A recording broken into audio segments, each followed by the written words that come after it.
Salut, c'est Axel, j'ai remis le t-shirt bleu pour la Fédération Française de Cyclotourisme afin de vous partager quelques conseils, 5 en l'occurrence, sur le poste de pilotage, de manière à ce que vous puissiez prendre du plaisir en voyage, en randonnée ou sur une épreuve longue distance.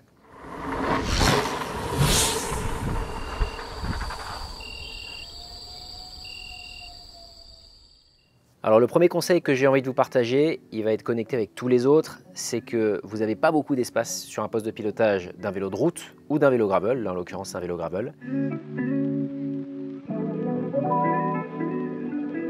La première astuce, c'est où est-ce que vous allez pouvoir fixer votre GPS de vélo. Si vous utilisez un GPS par exemple de type Garmin ou de type Wahoo, vous allez avoir déjà un espace qui va être pris de manière proéminente sur votre cintre. Vous avez la possibilité de pouvoir le fixer sur la potence, mais soyez très vigilant sur le système d'accroche, puisqu'en fonction, ça prend pas mal de place. Et je vous invite bien sûr à regarder les supports qui permettent de faire plusieurs choses. Là, en l'occurrence, pour celui que j'utilise, c'est un support qui me permet de fixer mon GPS de vélo, mais j'ai également la possibilité d'y attacher une batterie supplémentaire ou même, avec des fabricants tiers, une lumière qui peut se fixer directement avec le standard Garmin.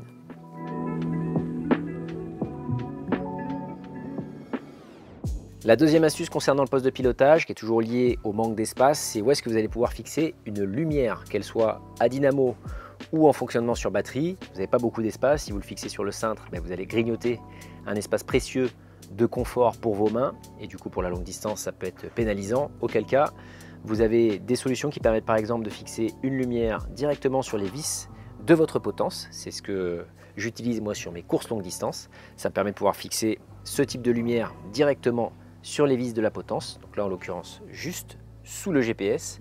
Vous avez également, selon les types de vélos que vous possédez, des vis sur la tête de fourche pour pouvoir fixer vos lumières. Ça c'est une astuce qui est très pratique pour la longue distance parce que ça permet de pouvoir s'affranchir des contraintes de place. Après, tout ce qui est phare batterie, généralement se fixe avec un système d'accroche en caoutchouc, et auquel cas vous allez venir grignoter un espace précieux.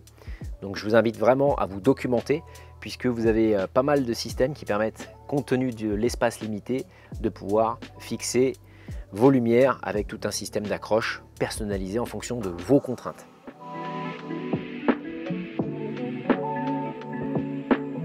Troisième astuce qui est liée à quelque chose qu'on utilise beaucoup, c'est le smartphone. En l'occurrence, ça prend beaucoup de place. Regardez ça par rapport à un GPS. Vous avez des systèmes qui permettent de fixer votre smartphone directement sur le capuchon au-dessus de l'étoile de votre tête de fourche. Vous avez des systèmes également qui permettent de fixer à la place de votre GPS de vélo, parce que ce n'est pas obligatoire d'utiliser un GPS de vélo, votre smartphone directement en lieu et place.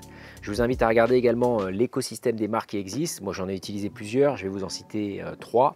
La première, c'est celle que j'ai retenue, c'est Peak Design, qui me permet de pouvoir fixer avec un aimant mon smartphone sur le cintre, mais également de pouvoir l'utiliser dans un véhicule comme un support de téléphone. Et oui, parce que la contrainte majeure avec le smartphone, c'est que les systèmes d'accroche sont liés souvent à une coque, auquel cas si vous changez de système entre votre vélo, votre trottinette, votre vélo, votre véhicule, vous allez devoir acheter tout un tas de coques et ça peut rapidement être une usine à plastique. Donc soyez attentifs sur les usages que vous allez avoir sur votre vélo, mais également en dehors de votre vélo, de manière à choisir le bon système de fixation de votre smartphone sur le cintre. Les deux autres marques que je peux vous citer, c'est Quadlock, qui fonctionne de la même manière que Peak Design, c'est-à-dire qu'ils vendent des coques qui sont compatibles avec leur système et que après vous pouvez l'utiliser dans différents usages, pas simplement le vélo. Il y a également Fitlock qui fait des systèmes d'accroche de smartphones dédiés au vélo et à d'autres univers.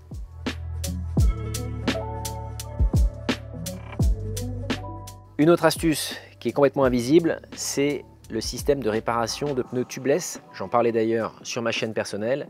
Ce système qui s'appelle le système Samouraï, il en existe plein d'autres, c'est un système qui se fixe directement dans les capuchons de votre cintre et qui vous permet de stocker l'aiguille et également les mèches pour pouvoir réparer des pneus tubeless. C'est super pratique, c'est complètement invisible, c'est esthétique et ça vous évite de l'avoir dans une boîte à outils ou dans une sacoche, comme ça vous savez le retrouver facilement. La dernière astuce qui est essentielle pour la sécurité, c'est d'utiliser toujours ce capuchon de votre cintre pour pouvoir fixer par exemple un rétroviseur, comme celui-ci par exemple, le système Corky, que j'utilise beaucoup et qui permet de pouvoir orienter le miroir en fonction de vos besoins et de le replier le cas échéant si vous n'en avez pas besoin. Voilà pour ces 5 astuces, j'espère qu'elles vous plairont et surtout qu'elles vous amèneront des questions. N'hésitez pas, si vous avez des questions d'ailleurs, à les poser dans la rubrique commentaires, je me ferai un plaisir d'y répondre. Je mets également quelques liens sur les références des produits que j'ai cités dans cette vidéo. Pensez bien sûr à vous abonner puisque cette chaîne grandit grâce à vous et je vous dis à bientôt sur les routes ou les pistes. Salut!